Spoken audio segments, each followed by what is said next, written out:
Sometimes I ramble to the pine groves, standing like temples or fleets at sea, full rigged with wavy boughs and rippling with light, so soft and green and shady that the Druids would have forsaken their oaks to worship in them.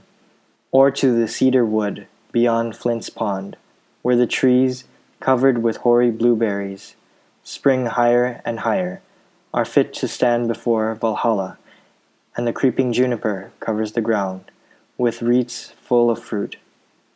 Or to swamps, where the unsea lichen hangs in festoons from the white spruce trees, and toadstools, round tables of the swamp gods, cover the ground, and more beautiful fungi adorn the stumps like butterflies or shells. Vegetable winkles, where the swamp pink and dogwood grow. The red alderberry grows like the eyes of imps.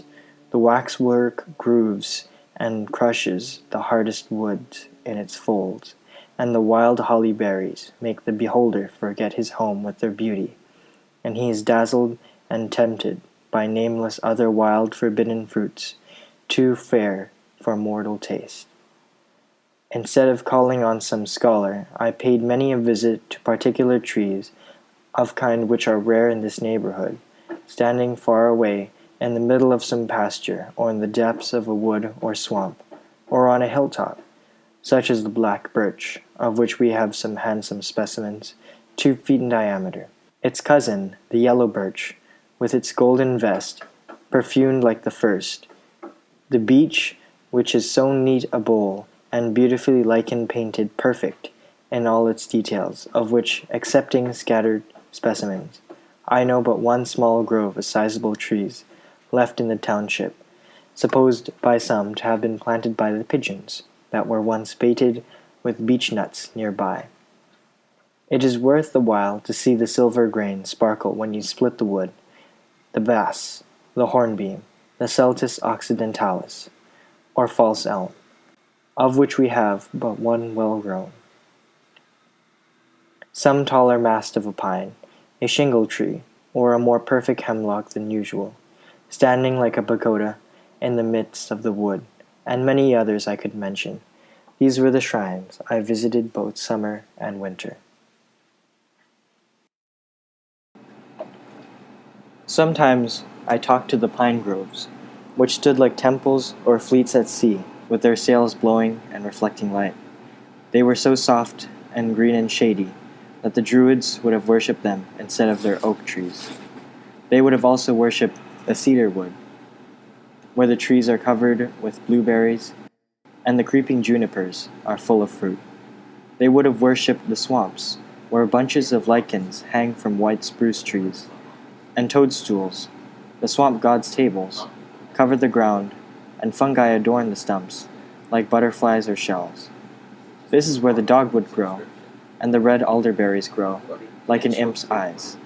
The wild holly berries captivate the beholder through their beauty, not to mention the countless other wild fruits that are too good to be consumed by the living. I visited specific trees for advice. Some were isolated, standing in the middle of a pasture, in the depths of a wood or swamp, or on a hilltop. We have 2 black birch and a yellow birch. One grove of trees in the town were supposedly planted by pigeons who carried beech seeds from nearby. It is worthwhile to see the silver grain sparkle when you split the bass, hornbeam, and false elm wood. There were trees that grew taller than the pine, shingle trees, and hemlock, which stood like a pagoda in the woods. These were the shrines which I visited in both summer and winter. Wouldn't you like to see the most beautiful trees? Ones that stand like temples or fleets at sea, with their sails unfurled, rippling and reflecting light? The Druids would have definitely enjoyed this. They would have stopped worshipping oak trees to pay homage to the pines, or the cedar trees, which are covered with blueberries. Won't you come to see these majestic trees? Or you could visit the creeping juniper, with wreaths bursting with fruit, or swamps, where the lichen hang in bunches from white spruce trees. Here you could also see the toadstools, round tables of the swamp gods, and gaze at the butterfly-like fungi that adorn the stumps. Wouldn't you like to see the dogwood and the red alderberries that glow like the eyes of imps? And if you get tired of those, the wild holly berries will amaze you with their beauty, and countless other fruits will tempt you. Won't you come to see these things? Instead of calling a psychiatrist, the trees can offer you more meaningful advice. There are numerous rare trees to visit. Some are far away in the middle of a pasture, in the depths of a wood or swamp, or on a hilltop. Come speak to the black birches and its cousin, the yellow birch. There is even a grove of sizable trees in the town that were planted by pigeons that carried their seeds from afar. What stories they could tell! Don't pass up an opportunity to cut your own wood and see the silver grain sparkle when bass, hornbeam, and even elm are split. The most interesting trees, however, are the shingle tree, or a hemlock, which both stand like pagodas in the midst of the woods. These were the shrines I visited in the summer and winter, and I hope you will visit them too.